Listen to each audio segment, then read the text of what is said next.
What's going on, y'all? My name is Tommy. Welcome to the channel. This week on min-maxing for fun and profit to make me just really regret uninstalling Final Fantasy XIV. They put out another gunslinger way in Lost Omens Impossible Lands that's very, very combination weapon friendly. So today we are building around the way of the Triggerbrand. If you're liking what you're seeing, like, subscribe, ding the bell. Stay caught up on all your stuff. Remember, Patreon is the #1 way to keep these videos rolling out. Gets you access to a bunch of cool shit, including a bunch of Google Sheets for Pathfinder, 1st Edition, 2nd Edition, Starfinder, where this build and a billion other builds are thrown together. And it can get you seats at well-run professional Pathfinder tables where you can, steal people's shit and shoot them. That's right, Achilles. Let's dive in.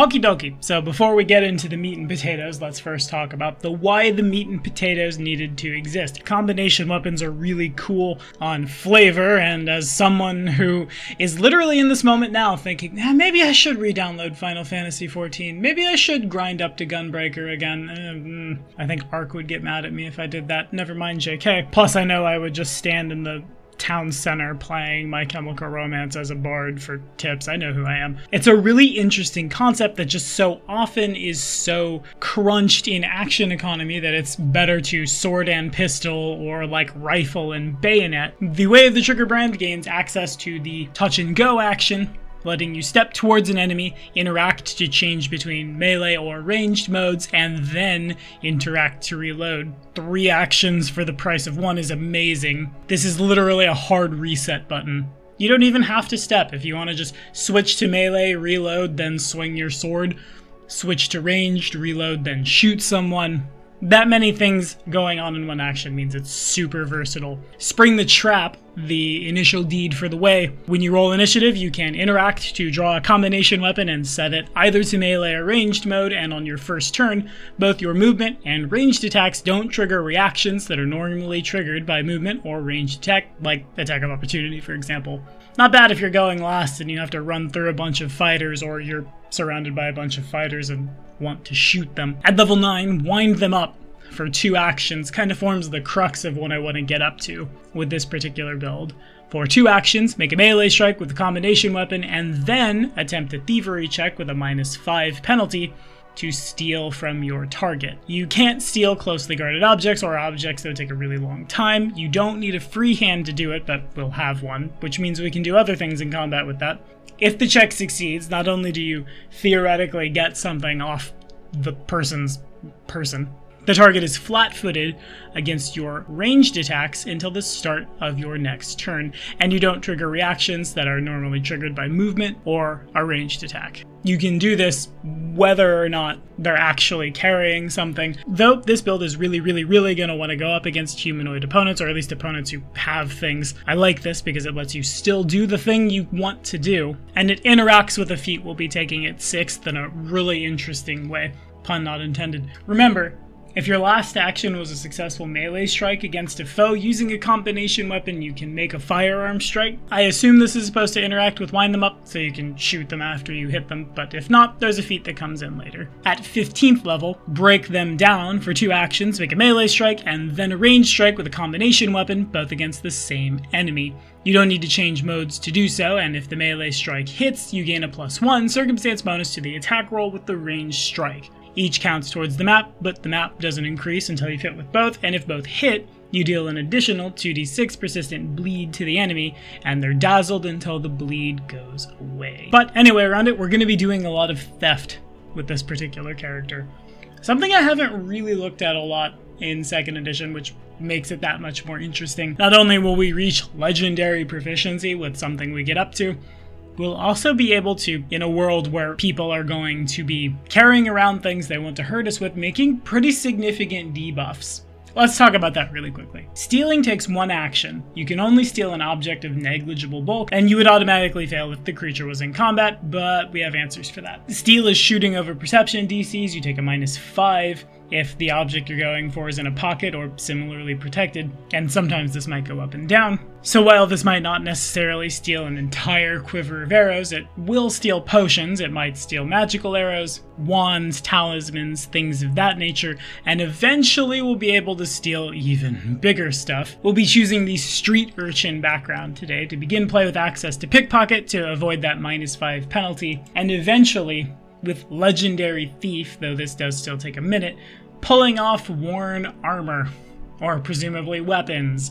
Shit gets wild really fast, and I think it's really cool. We'll be building this whole thing on the Bondagi Vinara. Follow this card right up here if you haven't caught up with Lost Omens, Impossible Lands, and the new stuff yet. I'm really noticing that in the beginning of the week I'll make a video about an ancestry and be like, wow, I really like this, let's build around it. There are some really neat ancestry feats that allow us to make thievery checks and do things and play into what this build wants to do in really interesting, over-the-top kind of ways. For our ability scores, we will begin play with a dexterity of 18. Struggled with that one for a little while, since we'll be better with the firearm mode of our weapon than the melee mode.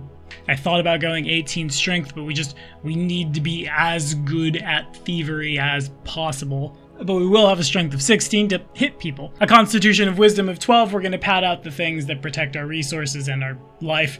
Intelligence and charisma both at 10. At level 1, we'll grab Munitions Crafter. This gets you trained in crafting, gets you infused reagents, and lets you create batches of infused reagents that can only be made bombs or alchemical ammunition. We'll talk about why in just a second. Quick Draw at level 2 will allow us to draw a weapon and strike in the same motion.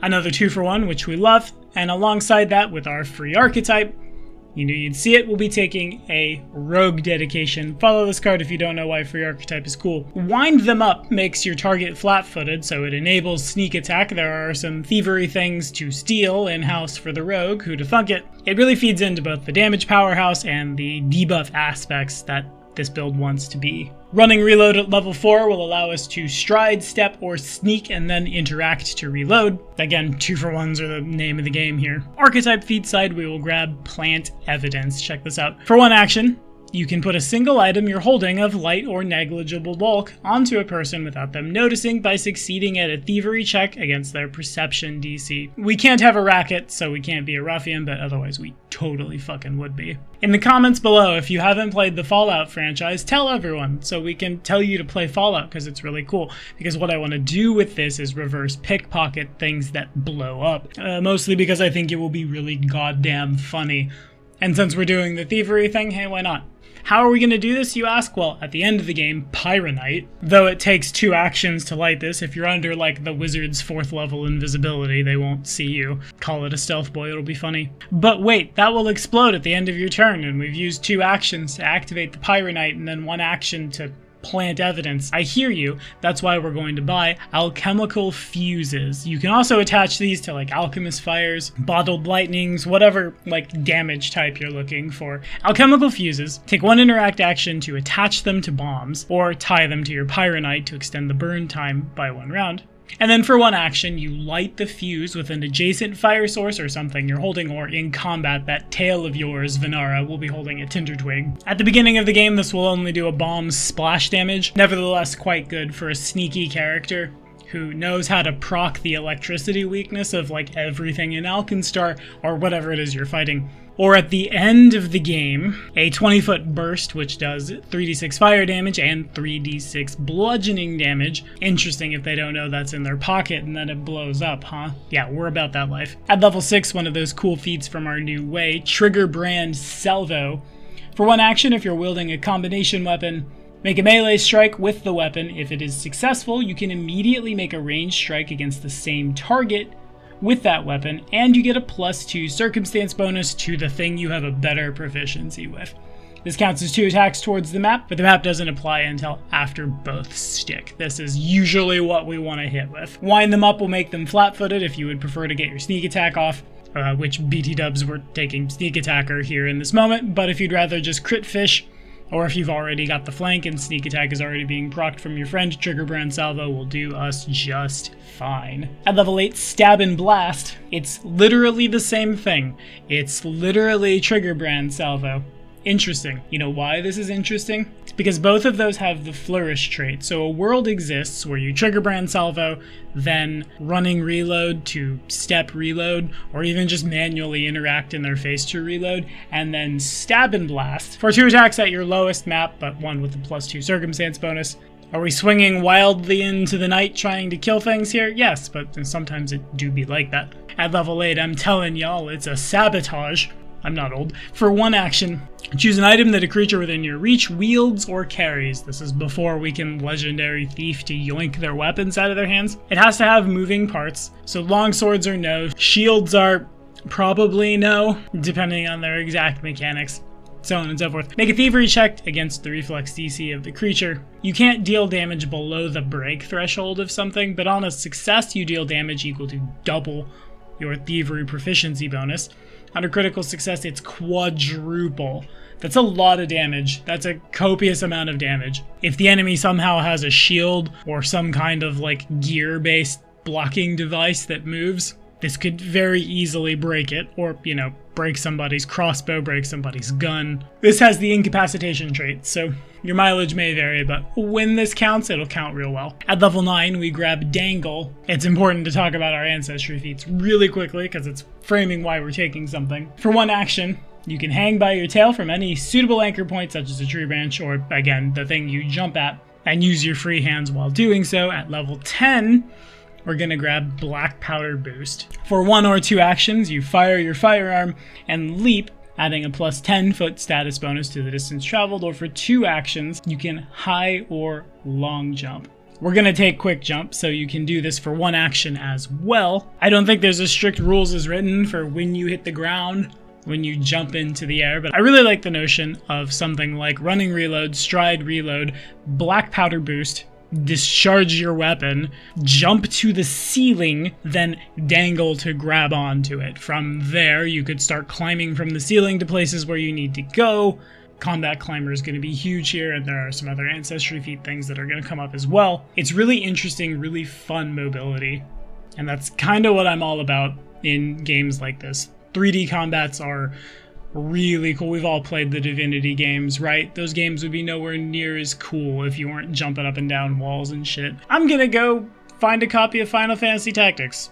No reason why. On the archetype feat side, we will grab our fighter dedication here, because there's some stuff we want to grab from the fighter. You know, because we're fighting things. That makes sense, right? Of course it does. We'll grab Munitions Machinist here. It's really, really late, but this allows our advanced alchemy for ammunition and bombs to increase to our level -3. On the archetype feat side, one more thing from the rogue. We're gonna grab Mug. This literally does what it did in Final Fantasy. You can damage them and also steal from them in an interesting 2-for-1. For 2 actions, make a melee strike against an adjacent foe. If you hit and deal sneak attack damage, you can also attempt to steal from the target, even if the target is in combat. Give me that potion, I'm gonna run away with it. Give me the pouch that carries your ammo. Give me your ranged weapon, maybe, sometimes. Or eventually, later on, and quite soon, give me your weapon, I'm gonna run away with it. At level 14, another thing that the Way of the Triggerbrand can get double up of, Dance of Thunder. Once per minute, whilst wielding a loaded firearm or crossbow, and whilst not being fatigued, you can step, strike against a target within your firearm's first range increment, and interact to reload any of those 3 actions. If you attempted a strike, and you succeeded, you can repeat them. If you attempted to strike in the second set and succeeded, you can repeat them again. After doing so, you're fatigued for a minute. On the archetype feat side, we will grab Point Blank Shot. Our weapon doesn't have the folly trait, so this is just straight up a bonus to damage with our gun, which, you know, we're pretty here for. I feel like almost everything is going to be in the weapon's first range increment, because it's also a sword, right? Then at level 16, it's weird that you could take this twice. Triggerbrand Salvo and Stab and Blast, they're literally the same feat, as are more or less Dance of Thunder and Triggerbrand Blitz. Another once per minute thing that is different than the other thing, so you could theoretically do this the round following your Dance of Thunder. You stride, you make up to 3 strikes with your combination weapon at any point during the movement, each against a different target, making any combination of melee and ranged attacks without needing to change modes to do so. It's supercharge, essentially, and then you're fatigued for a minute, of course. Alongside this, we will grab the Alchemist dedication so we can start churning out things that Munitions Crafter doesn't get us, namely mutagens, namely the Quicksilver mutagen. This will buff basically everything we want to get up to, including Thievery, which is huge because with that -5 that Wind Them Up gives us, we're gonna want to try to buy that off pretty fast, and for everything else, we want to make sure we can succeed, right? Piercing Critical at level 18 will give us a threat range of 19 to 20, then Quick Alchemy to be able to quickly whip up, at this point, very small, low-level things. But at level 20, we'll grab Expert and Master Alchemy to be able to churn out the buffing mutagens we're gonna want to get our hands on. For our Ancestry feats, Climbing Tail gets us a bonus on athletics checks to climb, gives us Combat Climber for free, which is huge, and reduces the number of free hands required to climb or trip by 1. I really wish this was also for steel, because then we'd probably use a gun sword, but it is what it is. Ragdyan's Revelry at level 5. As a reaction, when an adjacent creature you can see fails an attack roll against you, you attempt to steal an item from the triggering creature, ignoring the restriction that they can't be in combat. Again, gonna be as useful as the amount of consumables and things they're carrying. If nothing else, I think it would be fucking hilarious to, like, steal their helmet. When in doubt, style on them. Dangle at 9th, of course. Then we'll take Ragdyan's Dance, which is probably my favorite reaction. When something succeeds on an attack roll against you, the triggering creature must make a will save against our class DC, and on a failure, we switch places. Super hilarious when the thing with big reach is now on the ceiling and falling, or in three-dimensional worlds where you're hanging off like the side of the wall, or in a universe where they would fall farther. You know, it has Looney Tunes written all over it. Buy an immovable rod. This is incredibly important. You're really gonna want it in a world where it's like black powder boost for 1, activate the immovable rod, and then dangle from it. Then Skillful Climber to be able to climb as fast as we're running. For our general feats, of course, Toughness, then Prescient Planner as a prerequisite for Prescient Consumable to break out certain energy bombs when you need them, or I think in our case something along the lines of a rope or a spyglass, or literally whatever niche item you need to solve the problem you're in. It's versatile as hell and therefore really good. Incredible Initiative because we have really good weapon proficiency and we want to be able to take advantage of that. Then Canny Acumen for our will save. Your skill feats are mostly up to you, but are going to be pretty heavy. We want the entire athletics line for jumping and climbing. We want most of the Thievery line. Anything else you can fit in there. It's your call. So one of the things I like the most about 2nd edition Pathfinder is this very niche, weird build that wants to do things that don't necessarily come off as very optimized, also has something it can do to, be super optimized, right? Steal with no downside if you're fighting a monitor lizard and then hack through it with your sword, have legendary proficiency with the firearm to hit deadly damage and sneak attack damage as well, have a little bit of tech to be able to provide other random things, and then interesting shenanigan feats for crafty players to be able to set up very fun, very creative ways to bully the opponents. Truly this feels jack of all trades and master of most, and anywhere where you can get guns and things that go boom, it's gonna be real cool. But that's all the time I have for this one. What do y'all think? What's your most memey, over-the-top thievery shenanigans you've got up to in tabletop games? What's your favorite gunslinger look like? Let me know down in the comments, and as always, thank you all so much for watching. We'll see you next time.